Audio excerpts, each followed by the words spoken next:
William Bill Harper stood at the entrance to Arlington National Cemetery, his 73-year-old hands shaking as the security guard examined his driver's license for the third time. Behind him, families dressed in their Memorial Day finest waited impatiently while the guard compared Bill's weathered face to the photo, clearly suspicious of something that Bill couldn't understand. "Sir, I'm going to need you to step aside," the guard said, handing back the license. "This event is for invited guests only." Bill stared at the man in disbelief. "I've been coming here for 27 years. Same day, same time. I have every right." "Not today, you don't." The families behind Bill began murmuring as the line stalled. Children in their Sunday clothes fidgeted while parents checked their phones, annoyed by the delay. "There must be some mistake," Bill said, his voice barely steady. "I'm a veteran, Korean War. This is a public cemetery." "Not during private events. You'll need to leave the premises." Before we continue, comment below which city you're from. Bill looked through the gates at the rows of white headstones stretching into the distance. Somewhere in section 60 was a marker with his son's name on it. Tommy Harper, Staff Sergeant, United States Army, killed by an IED in Afghanistan 13 years ago. "My son is buried here." "Sir, I'm not going to ask again. Please leave voluntarily, or I'll have to call for assistance." The security guard was young, maybe 25, with the crisp uniform and rigid posture of someone who took his authority very seriously. His name tag read, J. Morrison. "Morrison," Bill said. "You military?" "That's not relevant to this situation." "It's relevant to me. Did you serve?" The guard's jaw tightened. "Sir, you need to leave. Now." Bill looked past the guard at the ceremony preparations visible through the gates, folding chairs arranged in neat rows, a podium with microphones, flags hanging limp in the humid DC air. "Who's the event for?" "That's classified information." "Classified? It's Memorial Day." "It's a private ceremony for Gold Star families, invitation only." Bill felt something cold settle in his stomach. "I'm a Gold Star family." "Do you have an invitation?" "I've never needed one before." "Well, you need one today." The guard stepped closer, his hand moving to his radio. "Sir, I'm calling for backup if you don't move along right now." Bill stepped back but didn't leave. "Can I speak to your supervisor?" "He's busy with the event setup." "Then can you call him?" "No." The word hung in the air like a slap. Behind Bill, the waiting families grew more restless. Someone called out, "Come on, old man, some of us have reservations." Bill turned to face the crowd. "I'm trying to visit my son's grave." "Then come back tomorrow," a woman in expensive clothes replied. "Today is for people who were actually invited." "Ma'am, I'm a Gold Star father. My son died in Afghanistan." "If that were true, you'd have an invitation." The logic was circular and cruel. Bill turned back to the guard, who was now speaking into his radio. "Security to main gate. Need assistance with an uncooperative individual." Within minutes, 2 more security guards arrived, along with the supervisor in a slightly more impressive uniform. "What's the problem here?" the supervisor asked. "This gentleman claims he has a right to enter the cemetery, but he doesn't have an invitation to today's event," Morrison explained. The supervisor looked Bill up and down, taking in his worn dress shirt, his shined but ancient shoes, his carefully combed gray hair. "Sir, what's your name?" "William Harper. My son Thomas Harper is buried in section 60. The supervisor checked a list on his clipboard. "I don't see your name on the guest list." "There's never been a guest list before." "There is today. This is a special ceremony for families who lost loved ones in the War on Terror. My son died in Afghanistan in 2011. "Then you should have received an invitation in the mail." "I didn't receive anything." The supervisor shrugged. "Not my problem. Maybe you moved. Maybe the post office lost it. Either way, no invitation means no entry." Bill felt the eyes of everyone in line on him, judging, impatient, ready to move on with their day. Can you check your list again? Maybe there's been a mistake. I checked. You're not on it. But my son. Sir, I'm going to have to ask you to leave the premises. If you refuse, we'll call the police. Bill looked one more time through the gates. He could see the corner of Section 60 from where he stood, could almost make out the area where Tommy's headstone stood among hundreds of others. Fine, he said quietly. I'll leave. Thank you for your cooperation. Bill walked slowly back to his car, parked 3 blocks away because the closer lots were reserved for event guests. His hand shook as he started the engine. Not from age, but from rage and humiliation. As he sat in his car, Bill pulled out his phone and scrolled through his contacts until he found the number he was looking for. Sergeant Major Rodriguez, retired, who had served with Tommy in Afghanistan. Miguel, it's Bill Harper. Bill, how are you, brother? You at Arlington today? I was. They wouldn't let me in. What do you mean they wouldn't let you in? Bill explained what had happened. The invitation-only ceremony, the guest list, the humiliation in front of families who belonged there when he apparently didn't. That's bullshit, Bill. Complete bullshit. They said it was for Gold Star families, but I wasn't on the list. Bill, listen to me. Don't move from where you are. I'm making some calls. Miguel, don't make a big deal out of this. I'll just come back tomorrow. No, you won't. You'll be there today, on Memorial Day, visiting your son like you have every year since he died. Give me 15 minutes. Rodriguez hung up before Bill could protest. Bill sat in his car, watching the steady stream of invited guests walking toward the cemetery entrance, all of them carrying embossed invitations, all of them belonging in a way that he apparently didn't. 12 minutes later, Bill's phone rang. Bill looked toward the cemetery. Bill looked up and felt his breath catch in his throat. Walking down the street toward Arlington National Cemetery was a line of people in military dress uniforms, Navy dress blues, Army greens, Marine dress reds, Air Force service dress. Miguel, what did you do? I called the American Legion Post. They called the VFW. The VFW called the Marine Corps League. Word travels fast when one of our brothers gets disrespected. The line of veterans stretched for 2 blocks. Bill counted at least 200 people, but more were arriving every minute, some in full dress uniform, others in ceremonial honor guard regalia. Many were older men like himself, but there were younger veterans too, Iraq and Afghanistan vets who had served with Tommy's generation. How many people did you call? I called 12 people. They each called 12 more. That's how this works, Bill. Nobody gets left behind. The procession of veterans reached the cemetery gates, where the security guards stood in obvious confusion. Bill could see Morrison talking rapidly into his radio, probably calling for backup. A man in a Marine dress blue uniform approached the guards. Even from a distance, Bill could see the command presence, the bearing of someone accustomed to being obeyed. Colonel Martinez, Marine Corps, retired. The man announced loud enough for Bill to hear from across the street. We're here for the Memorial Day ceremony. Sir, this is a private event, invitation only. We don't need invitations. We're conducting our own ceremony. Sir, you can't hold an unauthorized gathering on federal property. You're absolutely right. We'll hold it on the public sidewalk. Colonel Martinez turned to the crowd of veterans behind him and raised his voice.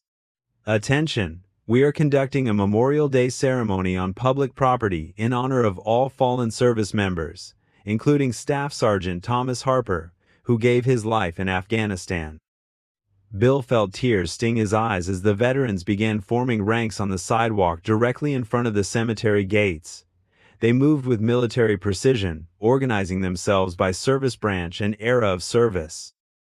Bill, Rodriguez said over the phone, get your ass over here. You're the guest of honor.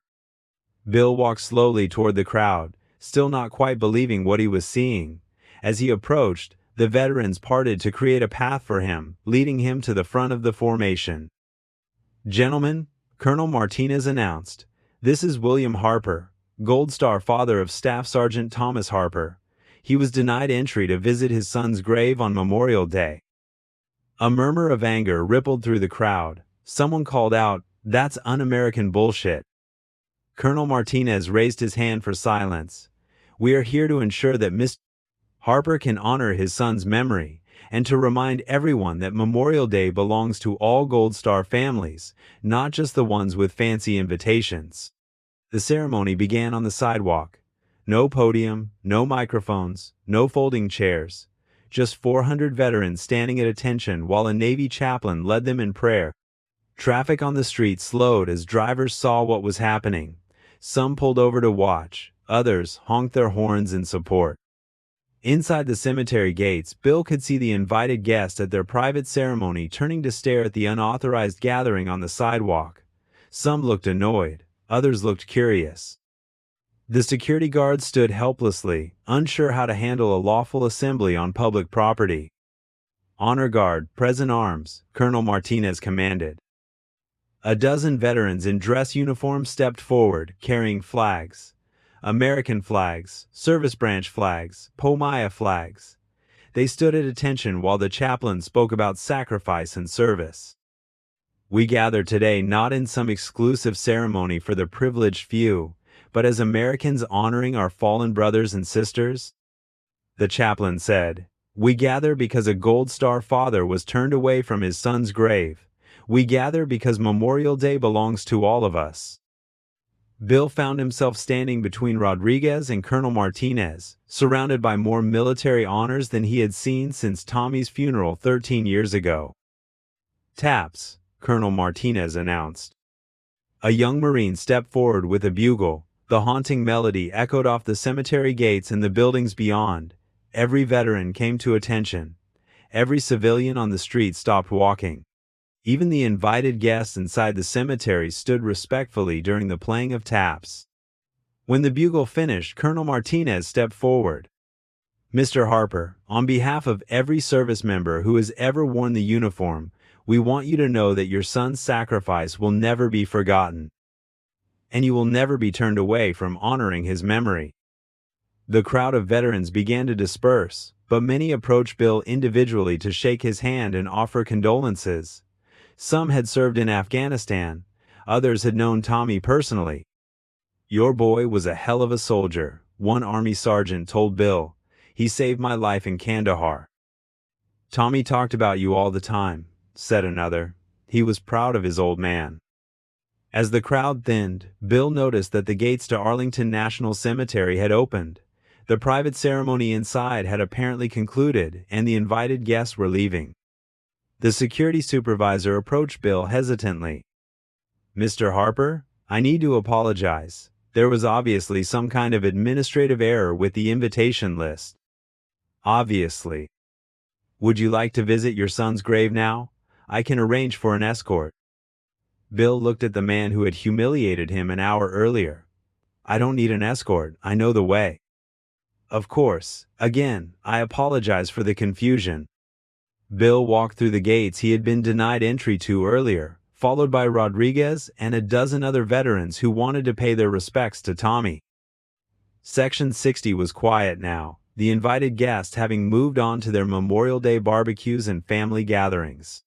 Bill knelt beside Tommy's headstone and placed a small American flag beside the military-issued marker. "Sorry I'm late, son," he said quietly. "Had some trouble at the gate." Rodriguez placed his hand on Bill's shoulder. He would have been proud of what happened today. "You think so?" "I know so. Tommy always said his old man taught him to stand up for what's right." As Bill stood to leave, he noticed something that made him stop. Scattered throughout Section 60 were other small American flags, placed by the veterans who had come to support him. Every grave in Tommy's section had been honored. "Miguel, did you organize this?" "No, brother. They did it on their own." Bill looked around at the field of flags, each one representing not just a fallen soldier, but a veteran who had refused to let politics and bureaucracy diminish the meaning of Memorial Day. His phone buzzed with a text message from an unknown number. "Mr. Harper, this is Colonel Martinez. Next year, you're our guest of honor at the Marine Corps League Memorial Day ceremony. Invitation guaranteed." More texts followed. VFW posts, American Legion chapters, veteran organizations from across the D.C. area, all extending invitations for future Memorial Day events. "Looks like you're going to be busy next year," Rodriguez said, reading over Bill's shoulder. "Miguel, why did all those people come today? Most of them didn't even know Tommy." "Bill, you still don't get it, do you?" "Get what?" "It was never about Tommy, it was about you." Bill looked confused. "You think those 400 veterans showed up because your son was denied honors? Hell no. They showed up because you were denied the right to honor your son." Bill stood quietly among the headstones, trying to process what had happened. The bureaucrats, the guest list, the invitation, only ceremonies, that's all political bullshit. Rodriguez continued. "But you're what Memorial Day is actually about. You're a father who lost his son in service to his country, and you come here every year to remember him. So do thousands of other Gold Star families." "Exactly. And every one of them deserves the same respect. That's why we came." Bill walked slowly back toward the cemetery gates, which now stood open and unguarded. The security team had apparently decided that discretion was the better part of valor. As he reached his car, Bill's phone rang. The caller ID showed a Washington, D.C. area code he didn't recognize. "Mr. Harper, this is Congressman Bradley's office. The congressman saw the news coverage of today's events and wanted to personally apologize for what happened to you." "News coverage?" "Sir, your story has been picked up by every major news outlet in the country. The images of 400 veterans holding a ceremony on the sidewalk because you were denied entry have gone viral." Bill looked around and noticed, for the first time, several news vans parked along the street. "The congressman would like to invite you to testify before the House Veterans Affairs Committee about problems with access to national cemeteries." "I don't know anything about testifying to Congress." "Sir, you don't need to know anything. You just need to tell your story." Bill hung up the phone and looked back at Arlington National Cemetery. The gates stood open now, welcoming anyone who wanted to honor the fallen. Rodriguez appeared beside him. "So, what now?" "Now I go home. Same as every year." "Bill, you realize this isn't over, right? This is just the beginning." "Beginning of what?" "Change, real change. You think those bureaucrats are gonna pull this invitation? Only bullshit again after today?" Bill considered this. "You think it will make a difference?" "Brother, 400 veterans just proved that Memorial Day belongs to all of us, not just the people with connections. Yeah, I think it's going to make a difference." As Bill drove home, he thought about the ceremony that had been held in his honor. Not for him personally, but for what he represented. A Gold Star father, a veteran, an American who had earned the right to honor his fallen son. His phone continued buzzing with calls from reporters, veterans organizations, and politicians. All of them wanted to hear his story, to understand what had happened at the gates of Arlington National Cemetery. But Bill's story was simple. He was a father who wanted to visit his son's grave on Memorial Day. Everything else, the politics, the bureaucracy, the guest lists, was just noise.